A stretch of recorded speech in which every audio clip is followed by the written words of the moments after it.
I just think about delivering on track, off track. He's just touched the grass on the way in, and it's a really basic error.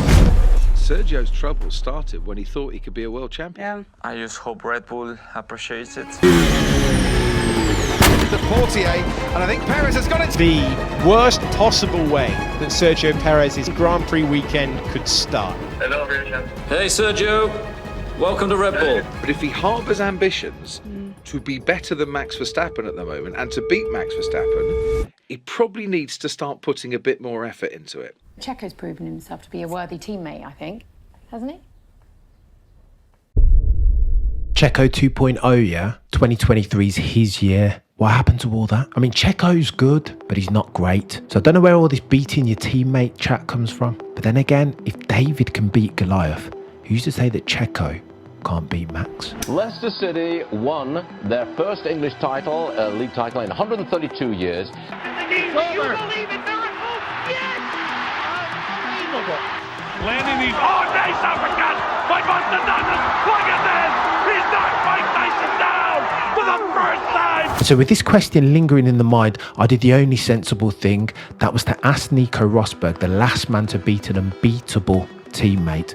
Nico Rosberg, world champion in 2016. How can Checo beat Max? Cameron would like to know, what lessons could Checo learn from your approach in 2016 when it comes to beating an unbeatable, in inverted commas, teammate? Well, I mean, first of all, I would... Stay tuned to the end to hear what the champ had to say. You know, it's been a bloodbath for Checo this season, and I can't help but feel sorry for the fella, but at this stage, he's got to change something, anything. Because for Checo, stasis is not an option. Between the unforced errors, the off-track distractions, the abysmal showings in quali, and the speculation around his seat, under manners is where Max has put Checo this season. I mean, Checo doesn't even look himself, so confused is he at Max's otherworldly pace. He cuts a forlorn figure, does the Mexican. Distant in the memories, the peddler who was so pivotal in the 21 championship. Has Hamilton got up into fourth place? No, he's not. Sergio Perez on the inside regains the place. I mean, it's bad now. So bad that some say Checo should slow his roll, settle for second place, and just be grateful that he even has a seat. That Checo should remember not many moons ago, he was the odd man out. If this is to be the end, thank you, Formula One. But nah, you know, I'm not having that.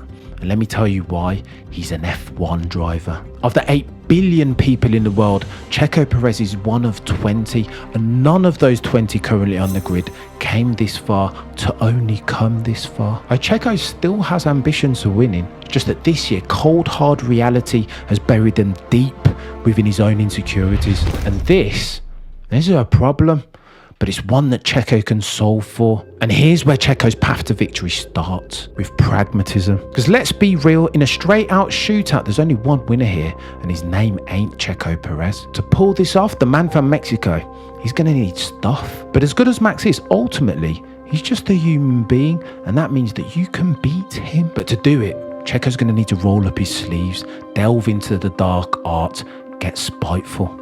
Really spiteful. When it comes to team orders, as an example, especially those of the switcheroo variety, how about you just don't listen to them? Why did you not give the place back to Checo and disobey the team order? I'm not going to say why. He defended like a lion for you in Abu Dhabi last year. You can understand. Like I said to you, and I think we are professional enough to move forward. I mean, the fella in the car on the opposite side of the garage, he's been doing that for a while now. Max, let Checo through, please. I told you already last time. You guys don't ask that again to me. Okay? Are we clear about that? And surely two can play that game, right, Checo? I mean, it's only fair. Now, of course, this is going to ruffle some feathers, but with the championship all but dead in the water, you've got to roll the dice. Why wouldn't you? What Checo's got to do is destabilise the team dynamic, upset the apple cart, because with things as they stand, he's got two chances, slim and none. What Checo doesn't need to do, though, is a Fernando Alonso. And Fernando's manager, or his trainer, is handing out little brown envelopes stuffed with cash to everybody who wasn't on Lewis's car. No. So his team, the sort of support team...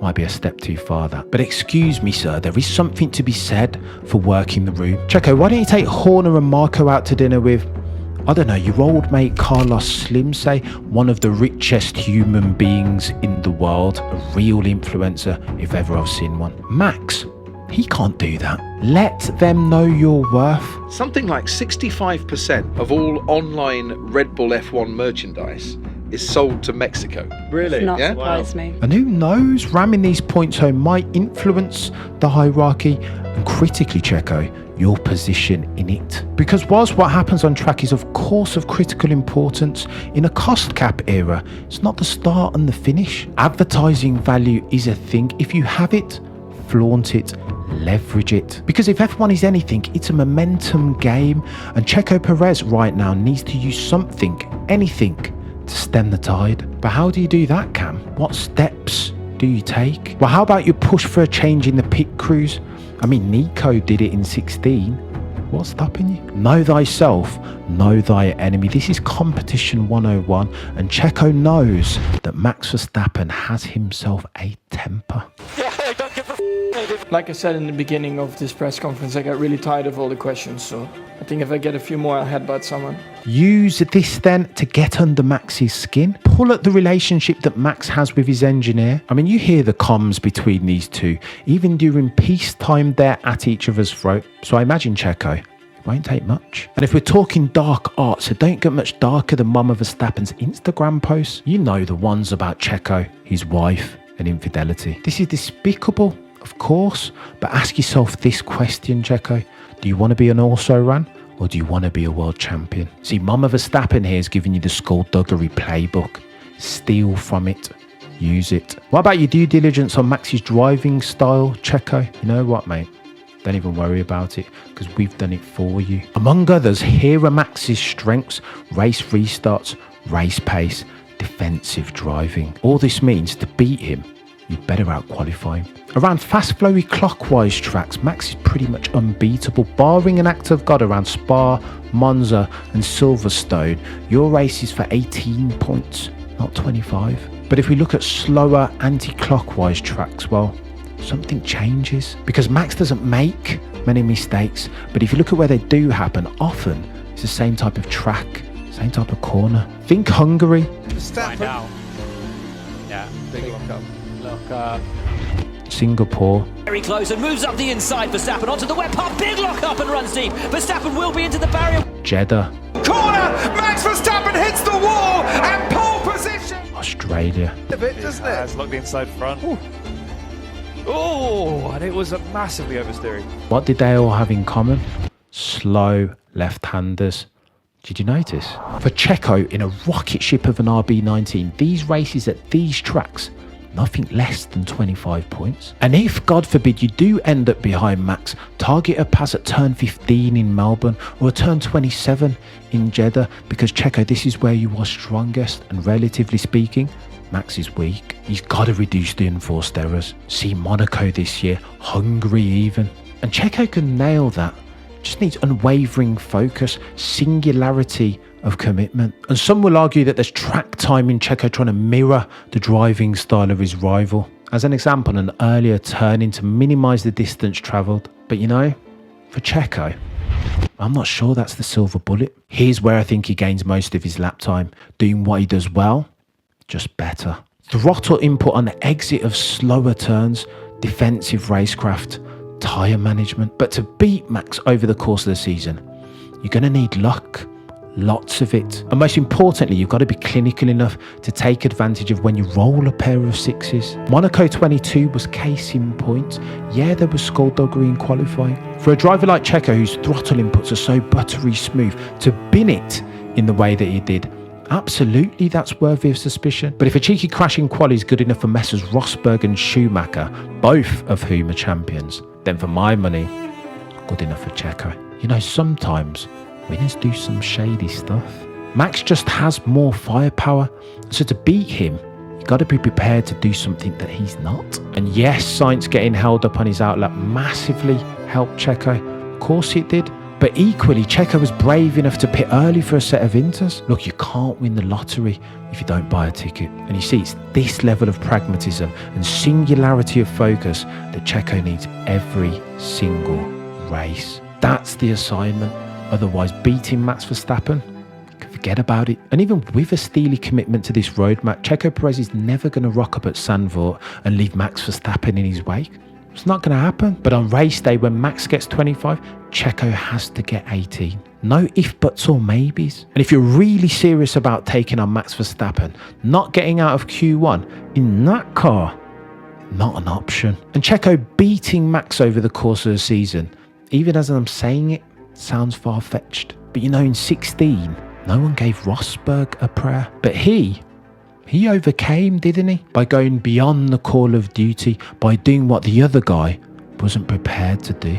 Nico hired a sleep therapist. He stripped the paint off his helmet to save 0.02 of a second. He cut his socks to save weight. The attention to detail on display and god-tier levels of commitment.